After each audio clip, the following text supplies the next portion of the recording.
नवरात्रि के तीसरे दिन माँ चंद्र घंटा का ध्यान, मस्तक पर है अर्ध चंद्र मंद मंद मुस्कान।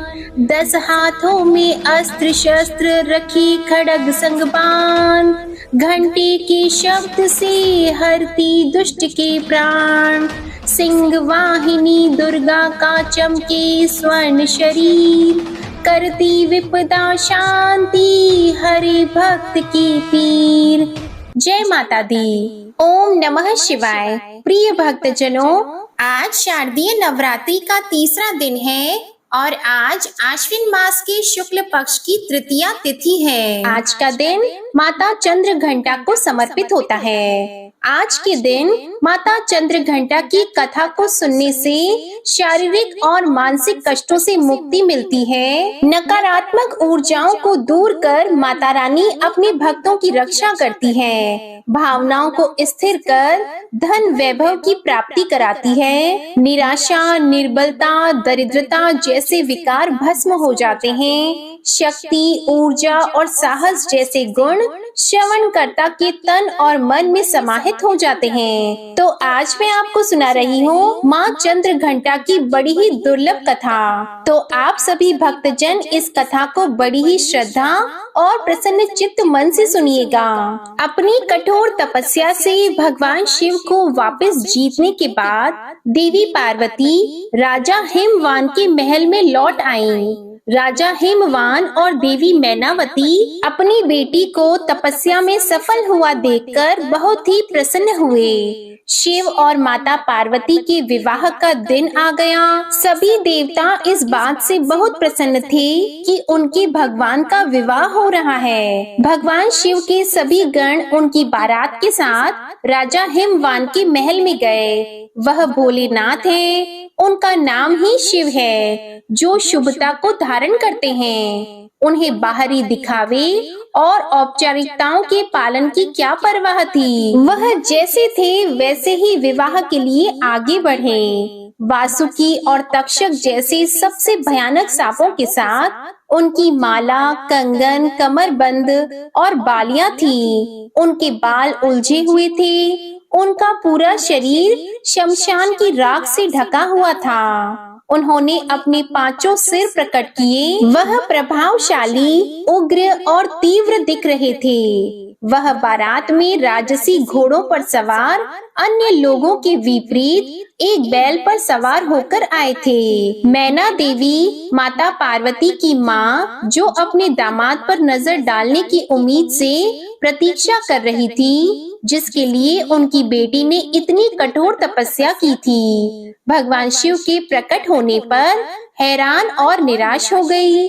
उनका रूप न केवल अरुचिकर था, बल्कि वे अत्यंत अनियंत्रित और विचित्र रूपों से घिरे हुए थे। भूत, प्रेत और पिशाच बम बम भोले के नारों से वातावरण को गुंजायमान कर रहे थे। भूत, पिशाच, साधु और अघोरी बारात में शामिल हुए थे।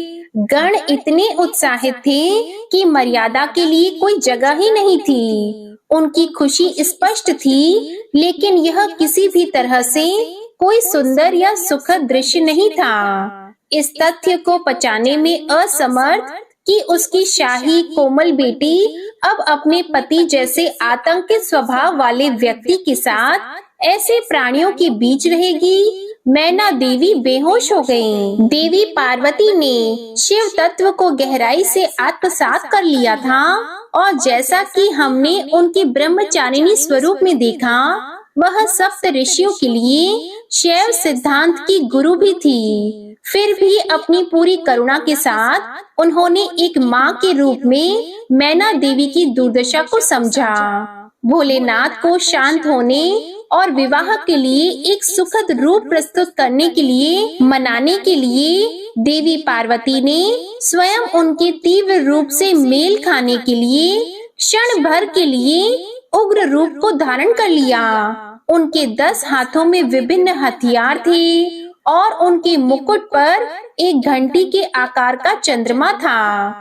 देवी के इस रूप को चंद्र घंटा के रूप में पूजा जाता है। माँ के इस रूप ने भगवान शिव के रौद्र रूप को शांत किया था और उनके उपद्रवी गणों को वश में किया था। चंद्रघंटा के उग्र और तेजस्वी रूप को मानते हुए माँ ने शिव से सौम्य रूप धारण करने का आग्रह किया, जिस पर वह तुरंत सहमत हो गए। उनके अनुरोध पर शिवजी ने अपना भयानक रूप त्याग दिया और भगवान विष्णु को सबसे आकर्षक दूल्हे के रूप में उनका श्रृंगार करने दिया। भगवान शिव को इस रूप में चंद्रशेखर या सुंदरेश्वर के नाम से जाना जाता है। देवी पार्वती ने शिवजी के प्रति अपना प्रेम दिखाने के लिए, जिनकी जटाओं पर हमेशा आधा चंद्रमा रहता है, अपने माथे पर आधा चंद्रमा सजाया। भव्य विवाह के बाद देवी पार्वती एक शालीन नई दुल्हन के रूप में भगवान शिव के साथ गईं। भगवान शिव अभी भी ध्यान में डूबे हुए थे और देवी पार्वती एक बार फिर हर दिन उनकी गुफा को साफ करती थी और उनकी सभी जरूरतों का प्यार से ख्याल रखती थी। धीरे धीरे देवी पार्वती ने कैलाश में अपना नया घर स्थापित किया। इस बीच तारकासुर बेचैन हो रहा था। अब जब शिव और उनकी शक्ति एकजुट हो गए, उसने नव विवाहितों के जीवन में सौहार्द को बाधित करने के लिए एक दुष्ट चमगादड़ राक्षस जतुकासुर को भेजा। जबकि भगवान शिव घोर तपस्या में लीन थे और माँ पार्वती अपने घर के कामकाज में, जतुकासुर पूरी चमगादड़ सेना के साथ कैलाश पहुंचा। जतुकासुर और उसकी चमगादड़ सेना ने आकाश को केवल अपने पंखों से ढक लिया। उन्होंने माँ पार्वती के नव सजाए घर को उजाड़ना शुरू कर दिया। अभी भी एक संकोची दुल्हन और राक्षसों और असुरों के तरीकों में नई माँ पार्वती ने शक्तिशाली नंदी की मदद लेने का फैसला किया, लेकिन नंदी कहीं नहीं मिला। इस बीच भगवान शिव के अन्य गणों ने जटुकासुर और उसकी शक्तिशाली सेना से सुरक्षा के लिए उनसे प्रार्थना की, क्योंकि उन्हें बार बार जटुकासुर के हाथों हार का सामना करना पड़ता था और भगवान शिव अभी भी गहरी तपस्या में थे। तब माँ पार्वती स्वयं शिवजी से मिलने गईं। उन्होंने उनसे इस स्थिति से बाहर निकलने का मार्गदर्शन करने के लिए विनती की। फिर भी अपने तप से विचलित न होते हुए भगवान शिव ने उन्हें भीतर से सशक्त बनाने का निर्णय लिया। भगवान शिव अपनी साधना में गहरे थे। तभी पार्वती को जतुकासुर से स्वतंत्र रूप से लड़ने की प्रेरणा मिली। तभी उन्होंने अकेले ही जतुकासुर से मुकाबला करने का फैसला किया। वह गुफा से बाहर निकली और देखा कि आकाश अभी भी अंधेरा था, चमगादड़ों के पंखों से ढका हुआ था। उन्होंने चंद्रदेव से प्रार्थना की कि वह उनके लिए युद्ध के मैदान को रोशन करने के लिए उनके मस्तक पर आराम करें। युद्ध के मैदान में उनकी सहायता करने के लिए हिमालयी भेड़ियों का एक झुंड उनकी सहायता के लिए दौड़ा। देवी पार्वती को जल्द ही पता चला कि जतुकासुर आकाश में चमगादड़ों द्वारा सक्रिय था, इसलिए वह युद्ध के मैदान में एक विशाल घंटा लेकर आई। घंटा इतनी जोर से बजी कि चमगादड़ों ने आसमान साफ कर दिया। जैसे ही भेड़ियों में से एक ने जतुकासुर को मार डाला, देवी पार्वती ने उसके सिर पर घंटे से प्रहार किया, जिससे वह एक ही झटके में मर गया। माथे पर चंद्र और हाथ में घंटा लिए देवी के इस रूप को ब्रह्मदेव ने देवी चंद्र घंटा के रूप में महिमा मंडित किया। सर्व मंगल मांगल्ये शिवे सर्वार्थ साधिके शरण्ये त्र्यंबके गौरी नारायणी नमोस्तुते। प्रिय भक्तजनों, यह कथा इस बात का प्रतीक है कि अपने अंदर की शक्ति को पहचानने के लिए हमें दैवीय प्रेरणा की आवश्यकता है, जैसा कि भगवान शिव ने बाद में माँ पार्वती को बताया।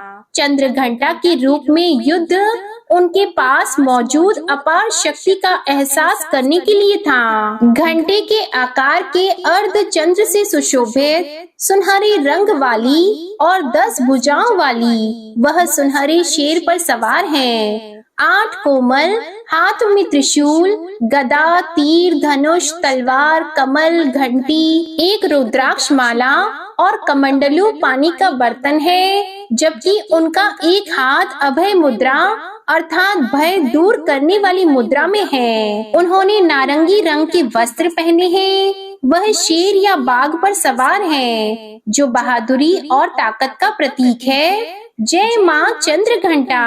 प्रेम से बोलिए माँ चंद्रघंटा की जय। ओम नमः शिवाय। जय माता भगवती। प्रिय भक्तजनों, आइए अब सुनते हैं माता पार्वती, माँ भवानी की पुत्री मनसा देवी की कथा। भगवान शिव की मानस पुत्री होने के बाद भी मनसा देवी की पूजा शिव परिवार की तरह नहीं हो रही थी, जबकि उनके परिवार के ही माता पार्वती, गणेश जी, कार्तिक भगवान, भैरव, नंदी आदि की पूजा हो रही थी, जिसकी वजह से मनसा देवी असंतुष्ट रहती थी और इस समस्या को लेकर वे भगवान शिव के पास गईं। उनकी शिकायत को सुनकर शिव जी ने कहा, हे पुत्री मनसा, पृथ्वी पर चंपापुरी में एक सौदागर चंद्रधर मेरा विख्यात एवं कट्टर भक्त है। सर्वप्रथम उसी सौदागर से तुम पूजा लो। अगर वह तुम्हें पूजा दे देगा तो तुम्हारी पूजा इस पृथ्वी पर शिव परिवार की तरह होने लगेगी। मनसा देवी चंपापुरी के चंद्रधर के पास प्रकट हुई और उस सौदागर से अपनी पूजा मांगी, लेकिन चंद्रधर ने उनकी पूजा करने के बजाय उनकी अवहेलना कर डाली। परिणाम स्वरूप सौदागर के 6 पुत्रों को मनसा देवी के विष का कोप भाजन शिकार होना पड़ा। सभी पुत्र सर्प के दंश के शिकार हुए।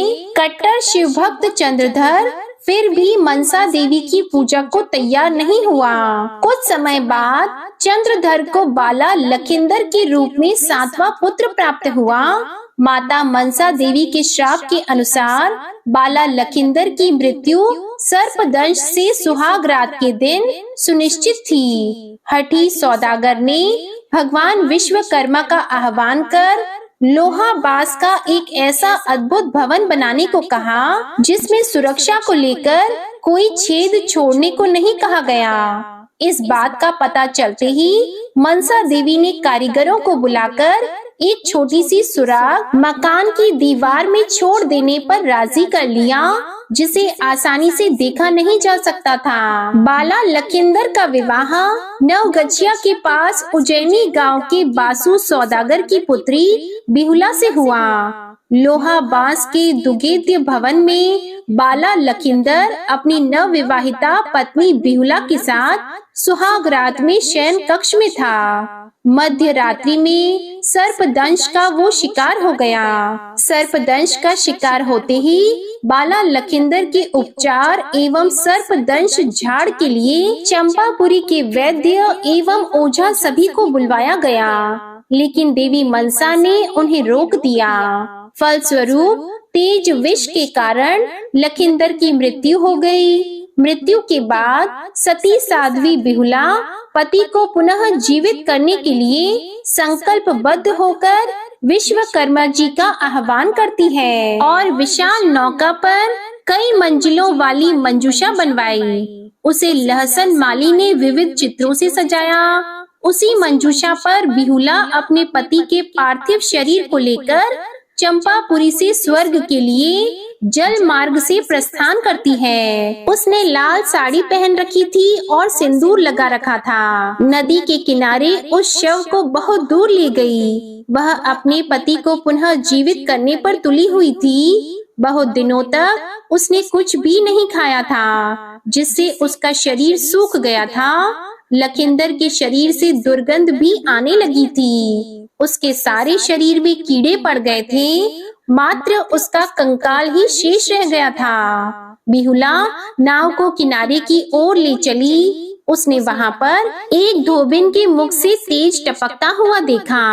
बिहुला के कठोर तप को देखकर मनसा देवी ने ही उस धोबन को वहां भेजा था। उस धोबन ने बिहुला से कहा, हे पुत्री, तुम मेरे साथ देवलोक में चलकर अपने नृत्य से महादेव तथा सभी देवताओं को प्रसन्न करो, तो तुम्हारे पति पुनः जीवित हो जाएंगे। बिहुला ने उसकी सलाह मानी और वह उसके साथ चल पड़ी। पति की अस्थियां उसके वक्ष स्थल से चिपकी थी। वह अपने पति की स्मृति से उन्मत्त होकर इस प्रकार से बिहुला स्वर्ग की ओर चल पड़ी। रास्ते में जाते हुए बहुत सारी कठिनाइयां उसे झेलनी पड़ी। उसे रूह कपा देने वाली बैतरणी नदी को भी पार करना था, जो कि यमलोक में थी। उसने गौ माता का आह्वान किया और कहा, हे गौ माता, यदि मैंने सच्चे हृदय से आपकी सेवा की है, मेरे मन में लेश मात्र भी छल कपट नहीं है,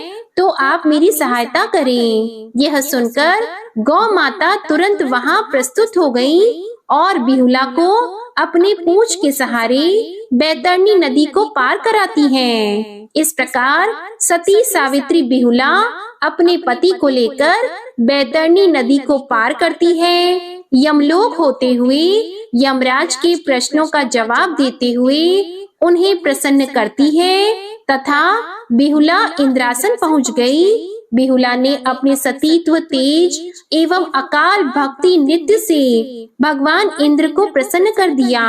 भगवान इंद्र सहित सभी देवताओं ने उसे मनोवांछित वर मांगने को कहा, तो बिहुला ने अपने पति का जीवन दान मांगा। इस प्रकार से सभी देवताओं ने मिलकर माता मनसा देवी के अनुग्रह से उसके पति को जीवित कर दिया। तब बिहुला ने अंत में आकर देवताओं से कहा, उसे अपने 6 ज्येष्ठ का जीवन भी दान में चाहिए। भगवान इंद्र ने सहर्ष उसकी मांग स्वीकार कर ली। फिर क्या था, सातों भाइयों के साथ बिहुला चंपापुरी अपने ससुराल लौट आई और बिहुला का भव्य स्वागत किया गया। माता मनसा देवी वहां प्रकट हुई और बिहुला के समक्ष पुनः अपनी पूजा का प्रस्ताव रखा।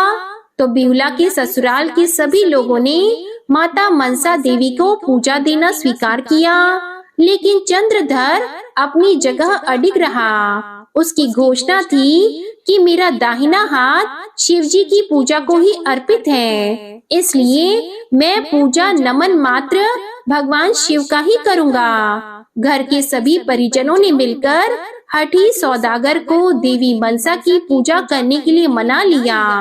चंद्रधर ने हामी तो भर दी, लेकिन अपने बाएं हाथ से मनसा देवी को पूजने के लिए फूल और नैवेद्य अर्पित किए। पूजा के लिए भव्य मनसा बिशहरी मंदिर का निर्माण किया गया। कहा जाता है तभी से मनसा देवी की पूजा शिव की मानस कन्या के रूप में होने लगी। उसी वक्त मनसा देवी ने बिहुला को आशीर्वाद दिया, दुनिया की सती नारियों में से उसका स्थान सुरक्षित रहेगा और उच्च रहेगा, और मनसा देवी की पूजा के साथ ही बिहुला की भी पूजा की जाएगी। तो प्रेम से बोलिए माता मनसा देवी की जय हो। जय माँ मनसा देवी। ओम नमः शिवाय। जिस प्रकार आपने बिहुला के पति का जीवन सुरक्षित रखा, उसे जीवन दान दिया, आप अपने भक्तों की सभी सुहागिनों के सुहाग को अमर रखना। जय माता मनसा देवी। जय माँ भवानी। ओम नमः शिवाय। प्रिय भक्त जनों, अब आप सुनिए माँ दुर्गा की आरती। ओम जय अम्बे गौरी मैया, जय श्यामा गौरी, तुमको निश दिन ध्यावत हरि ब्रह्मा शिवरी। ओम जय अम्बे गौरी, मांग सिंदूर विराजत, टीको मृग मद को, उज्ज्वल से दो नैना चंद्र बदननी को। ओम जय अम्बे गौरी, कनक समान कलेवर, रक्तांबर राजी, रक्त पुष्प गल माला कंठन पर साजी। ओम जय अम्बे गौरी, के हरि वाहन राजत, खड्ग खपर धारी, सुर नर मुनि जन सेवत, तिनके दुख हारी। ओम जय अम्बे गौरी, कानन कुंडल शोभित नासाग्रे मोती, कोटिक चंद्र दिवाकर समराजत ज्योति। ओम जय अम्बे गौरी, शुंभ निशुंभ बिदारी महिषासुर घाती, धूम्र विलोचन नैना निश दिन मदमाती।